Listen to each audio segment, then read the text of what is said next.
Mohammed Fawehinmi, the people's general. It too, in one event and the first remembrance for Mohammed Fawehinmi, who died exactly a year ago. May his humble but restless soul, radical soul, rest in perfect peace. Amen. It is an event put together by the immediate family of the late Mohammed to celebrate his life. The 52-year-old late lawyer who, though for almost 2 decades of his life was confined to the wheelchair after a devastating road crash in Lagos in September 2003, was always ready to do his best for the public good, including participating in street protests and filing court cases to challenge unfavorable government policies. Mohammed, for the short time that he lived, he showed what he's made of. That besides being the scion of the great, very great Gani Fawehinmi, the greatest of the greatest Nigeria, the iconic Chief Gani Fawehinmi, apart from being his first son, he was a great man himself. That set the tone for the comments and speeches from guests drawn mostly from the law profession and the civil society, 2 areas that Mohammed dedicated his life just like his father, Gani Fawehinmi. The struggle for which both were known for forms the focus of interventions by some of the speakers. This country is not safe. The primary purpose of governance is what? You ask yourself, what will Mohammed Fawehinmi be doing if he were alive today? Will he keep quiet? Will Mohammed Fawehinmi keep quiet? Mohammed Fawehinmi believes in the philosophy that the man dies in him who keeps silent in the face of tyranny. Participating in protests and supporting strike actions are much more important as far as the well-being of ordinary people is concerned than participating in the current electoral politics we are experiencing in the country. In a few weeks, electioneering campaigns for the 2023 general elections will officially open and candidates will begin to sell their ideas.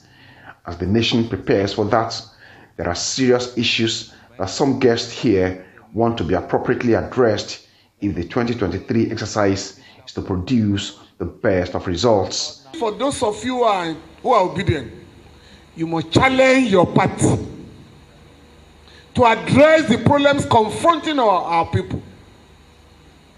Just like those who are for APC, PDP, and others. Beyond religion and ethnicity, we must ask questions about the ASU strike. What is their position? How would they end strikes? On the day of voting, you'll be there to vote for the candidates who will deliver dividends of democracy. And after voting, you guide your vote jealously in ensuring that nobody will shortchange you in any way. We need to restructure this country so that at the end of the day, we will not be worse than Somalia. In the other aspect of the event, a book capturing the life and times of Mohammed Fawehinmi and put together by his sister Basirat is unveiled. Expected proceeds from the sale of the book are to be used in funding the Mohammed Fawehinmi Scholarship Scheme, a new initiative to support indigent students with disabilities from across Nigeria, the way Mohammed liked to do it when he was alive. I decided to immortalize him today by doing the first Mohammed Fawehinmi annual lecture. Secondly, to bring out a book in his honor, Mohammed Fawehinmi, a tribute. Then thirdly, to also launch the Mohammed Fawehinmi Scholarship Scheme to help the less privileged. The conditions for the Mohammed Fawehinmi Scholarship Scheme is the students have to be indigent, meaning that from less privileged homes. They have to be very brilliant and then disabled, because in Mohammed Fahimi's lifetime, 18 years of the end of his life, he was disabled by a car accident, and that didn't stop him from fighting for Nigeria. We all should live a meaningful life, an impactful life, a life of purpose, a life of commitment to the pursuit of the aspirations of the people in our community and society.